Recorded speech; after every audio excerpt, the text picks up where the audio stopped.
Hello नमस्कार दोस्तों, स्वागत है एक बार और हमारी इस वीडियो में आपका। दोस्तों आज की वीडियो जो है welding process and there types के बारे में जानेंगे। इस वीडियो को देखने के बाद दोस्तों आपके सारे डाउट जो है क्लियर हो जाएंगे। वेल्डिंग से रिलेटेड कितनी तरह की वेल्डिंग होती है, ठीक है।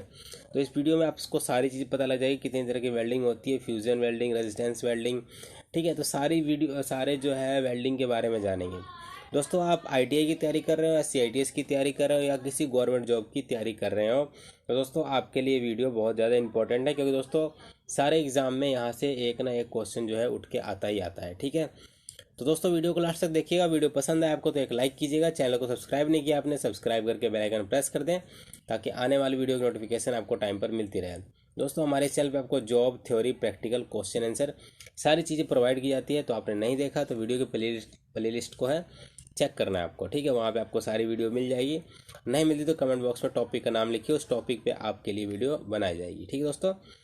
तो चलिए स्टार्ट कर लेते हैं। सबसे पहले दोस्तों देखिए welding process and there types, welding की क्रियाएं और उनके प्रकार, ठीक है। तो सारी वेल्डिंग के बारे में जानेंगे इस वीडियो में। सबसे पहले दोस्तों जोड़ने वाली धातुओं के आधार पर वेल्डिंग के प्रकार कितने होते हैं। तो जोड़ने वाली धातुओं के आधार पर वेल्डिंग के कितने प्रकार होते हैं, तो दो प्रकार की वेल्डिंग होती है आपकी। सबसे पहले दोस्तों होता है आपका ऑटोजीनियस वेल्डिंग, दूसरा होता है आपका हेट्रोजीनियस वेल्डिंग, ठीक है। तो कोई भी पूछ ले कि धातुओं के आधार पर कितने प्रकार की वेल्डिंग होती है, तो आपको दो बताने हैं। कौन कौन से, तो मैंने आपको बता दिया, ऑटोजीनियस और हेट्रोजीनियस। ऑटोजीनियस वेल्डिंग में क्या होता है, ऑटोजीनियस वेल्डिंग होता है इस प्रकार की वेल्डिंग में दो एक ही प्रकार के धातुओं को उसी धातु की फिलर रोड या वेल्डिंग रोड की सहायता से जोड़ा जाता है, उसे क्या कहते हैं, ऑटोजीनियस वेल्डिंग। तो आपका आर्क वेल्डिंग, गैस वेल्डिंग जो है ऑटोजीनियस वेल्डिंग में आ जाता है, ठीक है, जो दोस्तों माइल्ड स्टील की वेल्डिंग होती है। आगे दोस्तों देखिए हेट्रोजीनियस वेल्डिंग। इस प्रकार की वेल्डिंग में दो अलग अलग प्रकार की धातुओं को जोड़ा जाता है। इसमें जोड़ने वाली धातुओं का गलनांक यानी मेल्टिंग पॉइंट जुड़ने वाली धातुओं के मेन मेटल के गलनांक से कम होता है। जैसे पीतल, ब्रास, जो पीतल को ब्रास बोलते दोस्तों इंग्लिश में, तांबा, माइल्ड स्टील तथा कास्ट आयरन आदि इस विधि से जोड़े जाते हैं, ठीक है दोस्तों। तो ये होता है आपका हेट्रोजीनियस वेल्डिंग, जिसमें जो पीतल है, कॉपर है, माइल्ड स्टील है, कास्ट आयरन है, इनसे जोड़े जाते हैं। आगे दोस्तों है आपका दबाव के आधार पर वेल्डिंग कितने प्रकार की होती है। तो दबाव के आधार पर वेल्डिंग कितने प्रकार की होती है, दो प्रकार की होती है। कौन कौन सी होती है, एक होता है फ्यूजन वेल्डिंग, एक होता है फ्यूजन और एक होता है नॉन फ्यूजन, ठीक है। फ्यूजन वेल्डिंग ये जिसको नॉन प्रेशर वेल्डिंग बोलते हैं, इस विधि में जोड़े जाने वाले पार्टों के किनारों को गर्म करके गलनांक तक पहुंचाया जाता है। जब किनारे पिघलना शुरू कर देते हैं तो जोड़ यानी जॉइंट की खाली जगह में फिलर मेटल को भरा जाता है, जो वेल्डिंग रोड से प्राप्त होता है। मुख्य धातु तथा फिलर धातु को पिघलाने के लिए ऑक्सीस्टीन या इलेक्ट्रिक आर्क का प्रयोग किया जाता है। जब पिघली हुई धातु आपस में पूर्णतः मिल जाती है तो ठंडा होने पर जॉइंट पक्का हो जाता है। यह वेल्डिंग करने से पहले मुख्यतः मेटल के किनारे यानी एज की अच्छी तरह तैयार कर लेने चाहिए कर लेने चाहिए। इस प्रकार के इस प्रकार के मुख्य मेटल का फिलर मेटल में फ्यूजन हो जाता है। फ्यूजन वेल्डिंग में निम्नलिखित विधियां आती है, ठीक है दोस्तों। तो फ्यूजन वेल्डिंग में निम्नलिखित विधियां कौन कौन सी आती है, तो फ्यूजन वेल्डिंग के आपके कौन कौन से विधियां हैं। सबसे पहले आपका गैस वेल्डिंग जो फ्यूजन होके होता है, उसके बाद है आर्क वेल्डिंग, उसके बाद है थर्मिट वेल्डिंग, उसके बाद है इलेक्ट्रिक आर्क वेल्डिंग। ये आपके किसके भाग हैं, ये दोस्तों आपके हैं फ्यूजन वेल्डिंग के भाग हैं, ठीक है। आगे दोस्तों जो आपका है प्लास्टिक वेल्डिंग, जिसे प्रेशर वेल्डिंग भी बोलते हैं, इस विधि में जोड़े जाने वाले पार्टों के सिरे को पिघलाने की अवस्था तक लाया जाता है। इसके पश्चात इन्हें दबाव देकर जोड़ा जाता है। इस विधि में फिलर मेटल की आवश्यकता जो है नहीं होती, ठीक है। इस विधि में आपको इलेक्ट्रोड नहीं चाहिए होता है। इस विधि में धातुओं के सिरों को प्लास्टिक अवस्था तक गर्म किया जाता है, यानी किनारों को उसके, तभी दोनों पार्ट आपस में जुड़ते हैं। इसलिए इस विधि को प्लास्टिक या प्रेशर वेल्डिंग भी कहते हैं। प्रेशर वेल्डिंग की भी निम्नलिखित विधियां हैं। कौन कौन सी विधियां हैं ये देखिए। पहला होता है आपका फोर्ज वेल्डिंग, दूसरा आपका रेजिस्टेंस वेल्डिंग। दोस्तों ये देखिए सॉलिड फेस वेल्डिंग क्या होता है। जो दोस्तों सॉलिड फेस वेल्डिंग होता है, जिससे कि आपने देखा होगा टीवी रिपेयर कराने जाते हैं, एलसीडी रिपेयर कराने जाते हैं, तो उसमें दोस्तों सॉलिड फेस वेल्डिंग होता है, ठीक है। तो इसके बारे में जानते हैं। जब दोनों जब जब दोनों जुड़ने वाली सतह ठोस लेकिन गर्म करने पर प्लास्टिक अवस्था में होती है तो उसे फोर्ज वेल्डिंग कहते हैं या सॉलिड फेस वेल्डिंग कहते हैं।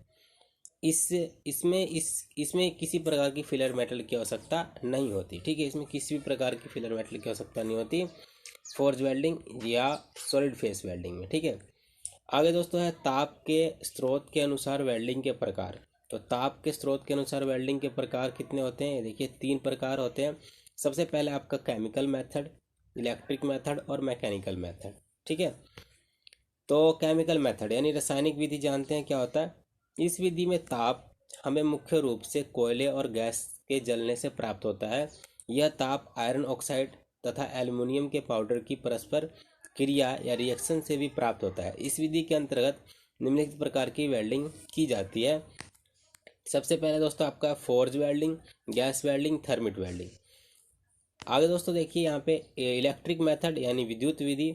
इस विद्युत विधि में 3 प्रकार के होते हैं, जैसे कि दोस्तों आपका electric arc welding, resistance welding, induction welding. ठीक है, आगे दोस्तों आपका इलेक्ट्रिक आर्क। इस विधि में विद्युत ताप, इस विधि को विद्युत ताप भी कहते हैं। इस विधि में सर्किट को पूरा करने के पश्चात यदि एक छोटा सा खाली स्थान यानी गैप बना दिया जाता है तो इलेक्ट्रॉन एक दूसरे के सिरे तक वायु में होकर जाते हैं, जहां आर्क या विद्युत फ्लेम बन जाती है, जिसका तापमान 3700 डिग्री सेल्सियस से 4000 डिग्री सेल्सियस तक होता है। ठीक है, तो इलेक्ट्रिक आर्क का जो टेम्परेचर दे रखा है इसमें 3700 डिग्री से 4000 डिग्री सेल्सियस तक।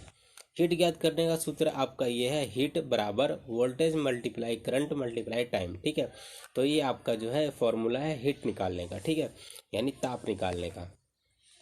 आगे दोस्तों आपका रेजिस्टेंस क्या होता है? इस विधि में इलेक्ट्रिक करंट जब किसी अधिक रेजिस्टेंस वाली धातु में से उचित मात्रा में गुजरती है तो वह उसे गर्म कर देती है।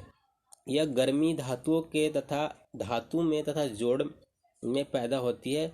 जोड़ पर ऑक्साइड की सतह अधिक होने के कारण रेजिस्टेंस अधिक होता है तथा ताप भी अधिक होता है। इसमें ताप की मात्रा निम्नलिखित सूत्र द्वारा निकाली जाती है। तो इसमें ताप की जो मात्रा है कैसे निकालते हैं? हीट बराबर करंट का स्क्वायर रेजिस्टेंस मल्टीप्लाई टाइम। ठीक है, तो रेजिस्टेंस में इस प्रकार जो है निकालते हैं हीट का फॉर्मूला। ठीक है, आगे दोस्तों है इंडक्शन। इंडक्शन क्या होता है? इस विधि में जिस पार्ट को गर्म करना होता है उसे एक तार यानी कॉइल की सहायता से एडी करंट पैदा किया जाता है, जिस कारण वह वस्तु गर्म हो जाती है। यह सबसे उपयुक्त विधि है, लेकिन इसमें हाई फ्रीक्वेंसी करंट की आवश्यकता होती है। ठीक है, इस विधि द्वारा निम्नलिखित प्रकार की वेल्डिंग की जाती है। इंडक्शन वेल्डिंग द्वारा कई प्रकार की वेल्डिंग जो है की जाती है। ठीक है दोस्तों, जैसे दोस्तों इसमें है आर्क वेल्डिंग, रेजिस्टेंस वेल्डिंग और इंडक्शन वेल्डिंग। ठीक है, तो ये 3 तरह की वेल्डिंग है जो इंडक्शन वेल्डिंग के अंदर आती है। ठीक है, तो लास्ट वाला दोस्तों आपका है मैकेनिकल विधि। ये भी देख लेते हैं मैकेनिकल विधि क्या होता है। मैकेनिकल विधि में इस विधि में घर्षण या चोट द्वारा गर्मी पैदा की जाती है, लेकिन इसमें ताप की मात्रा कम होती है, जिस कारण इसका उपयोग बहुत कम होता है, लेकिन कुछ विधियों में यह काफ़ी लाभदायक होता है, जिसे क्या बोलते हैं? मैकेनिकल विधि। तो दोस्तों आपके जितने भी वेल्डिंग के मेथड थे वो मैंने करा दिए। तो कैसी लगी ये वीडियो पसंद आई तो एक लाइक कीजिएगा। चैनल को सब्सक्राइब नहीं किया आपने, सब्सक्राइब करके बेल आइकन प्रेस कर दें ताकि आने वाली वीडियो की नोटिफिकेशन आपको टाइम पर मिलती रहे। ठीक है दोस्तों, मिलते हैं अगली वीडियो में। Thanks for watching.